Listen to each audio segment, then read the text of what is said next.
বিশাল মাঠ। আমি তো বাংলাদেশের অলমোস্ট অধিকাংশ জেলায় গিয়েছি।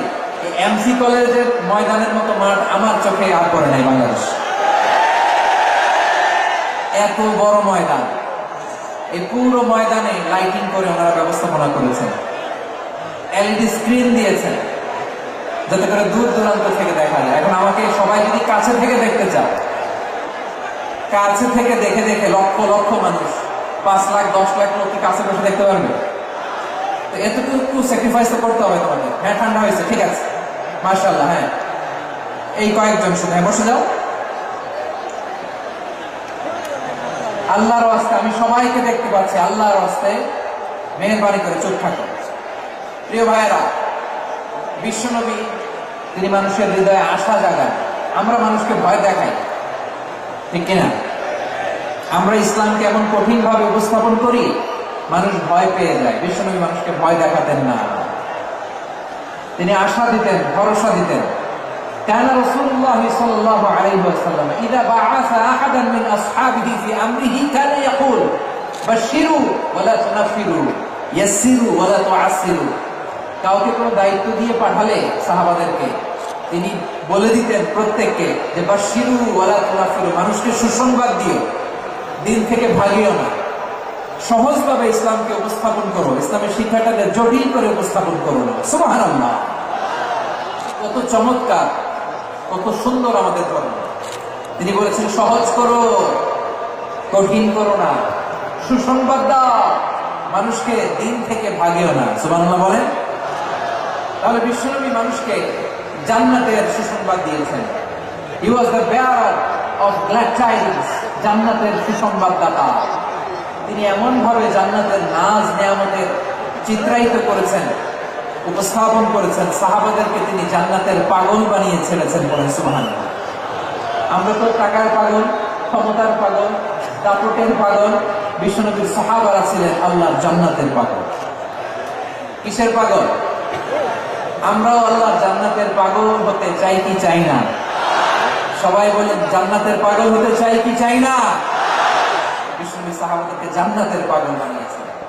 বদরের ময়দানে এই পাশে কুরাইশ, এই পাশে মুসলমানেরা। বিশ্বনবী আরবি ভাষণ দিলেন, বললেন কুমু ইলা জান্নাতিন আরদুহা সামাওয়াতি ওয়াল আরদ উইদ্দাত লিল মুত্তাকিন। আমার সাহাবারা, ওই জান্নাতের দিকে ছোট, যে জান্নাত আকাশ জমিন বিস্তৃত। তোমরা দেখতে পাচ্ছ এটা বদরের ময়দান না, এটা আল্লাহর জান্নাত। আওয়াজ করে পড়েন আল্লাহু আকবার। বিশ্বনবী বললেন ছোট ওই জান্নাতের দিকে, যে জান্নাতের বিস্তৃতি আকাশ জমিন বিস্তৃত। বিশ্বনবীর এই কথা শোনার পরে এক আনসারী সাহাবী সাইয়েদনা উমাইর ইবনে হুমাম রাদিয়াল্লাহু তাআলা খেজুর খাচ্ছিলেন। তিনি বিশ্বনবীর দিকে তাকিয়ে কথা শুনছেন আর খেজুর খাচ্ছেন। যখন বিশ্বনবী বললেন জান্নাতের দিকে ছোট, যে জান্নাত আকাশ জমিন বিস্তৃত, বিশ্বনবীর কথা শোনা মাত্র সাইয়েদনা উমাইর ইবনে হুমাম বললেন বাহ বাহ। কি বললেন? বাহ বাহ, মানে চমৎকার, মাশাআল্লাহ, চমৎকার।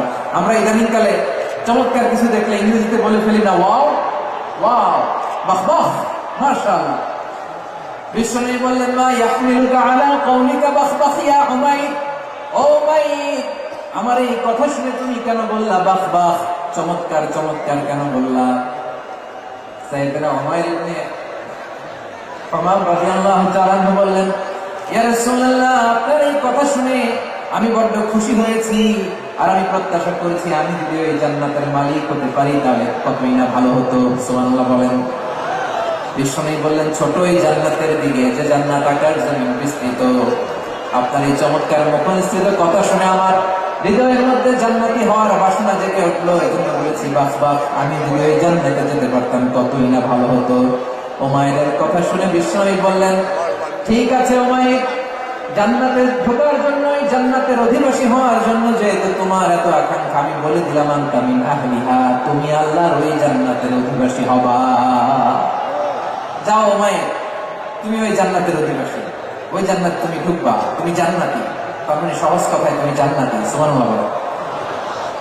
যখনই বিশ্বনবী বললেন জান্নাতি, সাইয়েদনা উমাইর রাদিয়াল্লাহু তাআলা খেজুর খাচ্ছিলেন আর মনে মনে ভাবে বিশ্বনবী যখন ওয়ারেন্টি দিয়েছে বিশ্ব নবী যখন গ্যারান্টি দিয়েছে আমি জান্নাতে যাব, তাহলে হাতে তো এখনো 3টা খেজুর বাকি। এই 3টা খেজুর যদি খাই তাহলে জান্নাতে ঢুকতে দেরি হয়ে যাবে। সুবহানাল্লাহ পড়ো। হাতে কয়টা খেজুর?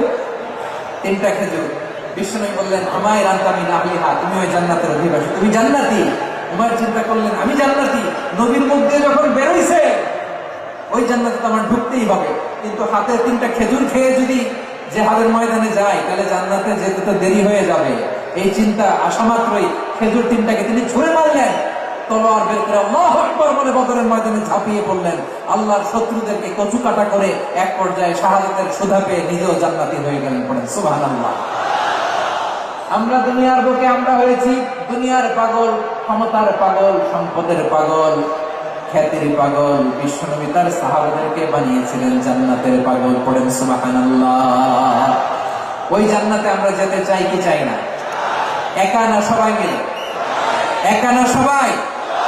জান্নাতে একা আমি যাব না তো ভাই, তোমাকেও জান্নাতে দলে নিতে চাই। সবাই বলেন জান্নাতে একা আমি যাব না তো ভাই, তোমাকেও জান্নাতে দলে নিতে চাই। পড়েন আমিন। সিলেটের এই ঐতিহাসিক এমসি কলেজ ময়দানে আজ রাতে এই চমৎকার অভিনেতা আমরা জন্য একত্রিত হলাম। আল্লাহ জান্নাতুল ফেরদাউসের জন্য আমরা একত্রিত হতে পারি। আল্লাহ তুমি কবুল করো। সবাই আওয়াজ করে পড়েন আমিন।